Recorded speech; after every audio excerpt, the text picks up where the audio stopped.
You know, I did a Vipassana meditation. It was a 10-day, 10 days of silence, sitting 10 hours a day. And something that Goenka, who was the founder of that, said is that the nervous system, your body, is your inner child, and your thoughts are your inner adult. And something that I've seen again and again is that, if there's a child that's acting out and playing, and then the mother, yells, "Stop it, don't do that. You're not allowed to do that."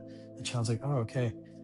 That voice of "stop it, don't do that," that child internalizes.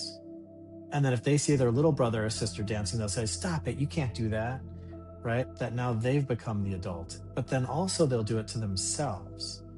And when you get into people's self-talk, when they're like, "God, I'm so stupid," or "Oh God, I shouldn't do that," or they're afraid that other people are going to be judging them, it's because they've internalized the inner adult. They've internalized the critique or whatever from their parents, and they're doing that to themselves, to their own nervous systems. And so the body then gets afraid. The body feels like it has to protect itself. It's about to be judged. Something's about to happen. And we can actually just watch the relationship between your own thoughts and how your own body reacts. And you'll see what your inner adult and your inner child are doing. And when we talk about reparenting, it's changing that self-talk, changing the way that we, giving ourselves the allowance to make mistakes. If when you were a kid and you made a mistake and you got yelled at, as you're an adult and you make a mistake, like, do you yell at yourself? Are you hard on yourself? Do you expect other people are going to yell at you? Do you try to like, "No, nothing to see here," right? You try to block other people from seeing it? Or do you say, "No, my parents did not parent me successfully around that theme. That, actually we are allowed to make mistakes and still be loved. I'm allowed to do something wrong and still be loved. I am allowed to not be the best and still be enough," right? I am allowed to do something that annoys you, but still belong. And can we give ourselves that medicine through our own thoughts, through reprogramming our own understanding and showing up in this world differently?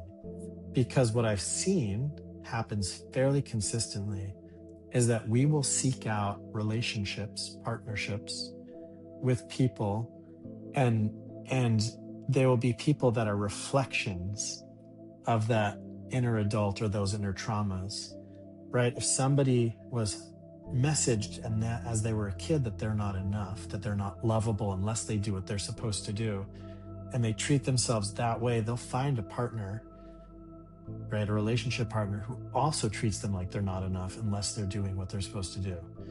Because that's their belief, and it reinforces it and it validates it, and they just think that's reality. They just think that the truth of life is if you don't do what the other person wants you to do, that you are not lovable, that you deserve to be rejected, that you deserve to be yelled at, that if you make a mistake, you suddenly deserve to be disrespected. You see that on social media. You see that people driving their cars. If somebody does something on the road, people will yell at them like, "If you make a mistake, you deserve to be disrespected." It's this collective thing, but it's not true.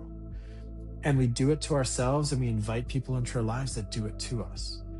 As we begin to shift that in ourselves and realize, wait, I don't deserve that. That's not true. That's not fair. That's not loving. We also take a different standard for the people we allow into our lives. We start setting boundaries. We start saying no. We start cleaning up our environment energetically. And then we start to make a different set of experiences with new people. And it's like magic. Like the people that I work with, my clients, it's like, for them, it's unbelievable that after a couple months, they feel like they're standing in a new life. And like, how is this possible? And it's because when you change that stuff within you, you're changing what you're allowing in. You're creating new beliefs, new narratives, new stories, new behaviors. And suddenly, then brick by brick, your external reality starts shifting along with it. And before you know it, you're standing in a new life that represents your new belief system. And that's how it works.